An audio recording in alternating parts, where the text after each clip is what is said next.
जो सुषुम्ना मार्ग आपने सुन रखा है अथवा सुषुम्ना के रहस्य को जो कुछ भी आप अभी तक जान समझ रखे हैं, वह सुषुम्ना मार्ग ही एकमात्र ऐसा साधन है जिसके माध्यम से हमारे द्वारा किया जाने वाला श्वसन प्रश्वसन ब्रह्मनाड़ीगत हो जाता है।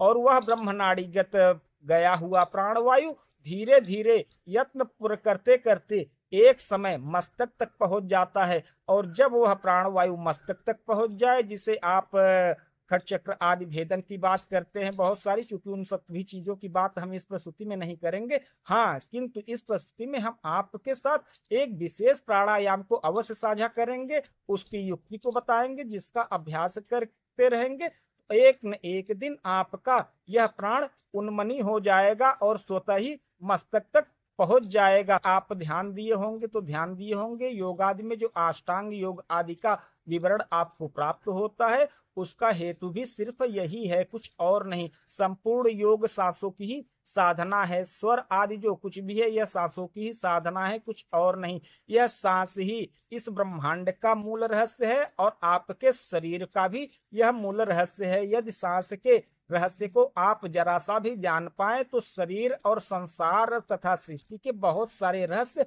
आप यूं ही उजागर कर देंगे, क्योंकि वह ब्रह्म तत्व को प्राप्त कर चुका होता है। वह अपनी संपूर्ण यात्रा को पूर्ण कर चुका होता है, जिस मकसद से उसे यह अवसर प्राप्त हुआ। कौन सा अवसर? इस शरीर के माध्यम से मुक्ति के प्राप्त होने का। चूंकि पूरे ब्रह्मांड में जीव जंतु तो बहुत सारे हैं, किंतु मनुष्य ही एक ऐसा जीव है जिसे यह दसम द्वार प्राप्त है। किसी अन्य जीव को यह दसम द्वार नहीं प्राप्त है। सो हम मनुष्य ही मुक्ति के परम अधिकारी हैं। सो इसीलिए इस शरीर की श्रेष्ठता बतलाई गई है। सृष्टि में तो बहुत सारे जीव जंतु सशरीर हैं, किंतु मानव शरीर की श्रेष्ठता सिर्फ और सिर्फ इसी कारण से बतलाई गई है, क्योंकि उसके पास यह दसम द्वार यानी मुक्ति का मार्ग, मोक्ष का मार्ग, ब्रह्म द्वार है, जिसके माध्यम से वह अपने इस शरीर अथवा जीवन को मुक्ति तक पहुंचा सकता है, जन्म मरण के चक्कर से बच सकता है।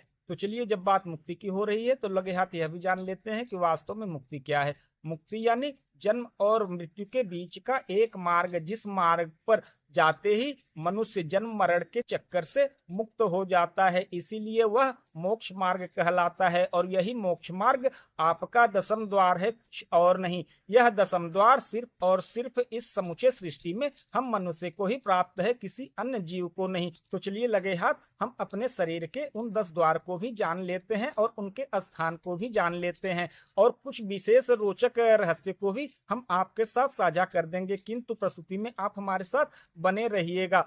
आपको जानकर हैरानी नहीं होनी चाहिए कि हमारे संपूर्ण शरीर में इसके 10 प्रमुख द्वार हैं, जिनमें से कि 9 द्वार सक्रिय और 1 द्वार निष्क्रिय हो चला है।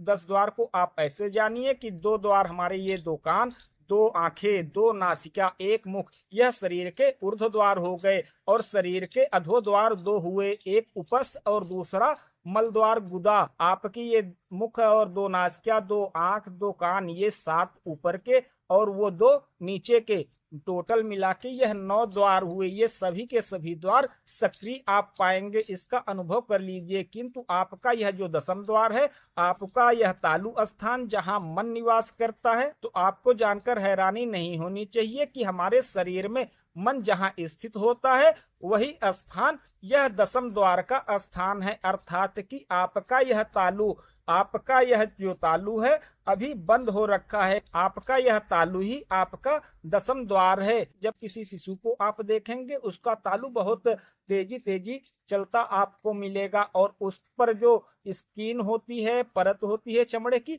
वह बहुत ही पतली झिल्ली सी होती है, वह स्पष्ट देखा जा सकता है। यदि कोई जीव अपने शरीर के अधो मार्ग से इस शरीर का त्याग करता है तो उसकी गति भी अधोगति होती है, और वहीं यदि अपने शरीर के ऊर्ध्व की मार्ग से वह जीव इस शरीर का परित्याग करता है तो उसकी सद्गति होती है। और वहीं कहीं वह इस परम द्वार, जिसे आप मोक्ष का द्वार कहते हैं, दसम द्वार कहते हैं, इस द्वार से शरीर का त्याग करता है तो उसकी परम गति होती है, अर्थात कि उसे मोक्ष प्राप्त हो जाता है। बार बार वह इस जन्म मरण के चक्कर में फिर नहीं पड़ता तो आपको जानकर हैरानी नहीं होनी चाहिए कि इस दसम द्वार को सक्रिय करने के लिए हमें जिस आधार की आवश्यकता होगी वह आधार कुछ और न होके हमारे द्वारा किया जाने वाला ये श्वास और प्रश्वास ही है। इस श्वास और प्रश्वास के माध्यम से ही हम अपने इस दसम द्वार तक पहुंच सकते हैं अथवा उसको सक्रिय कर सकते हैं। तो दसम द्वार को सक्रिय करने के लिए हमारे द्वारा जो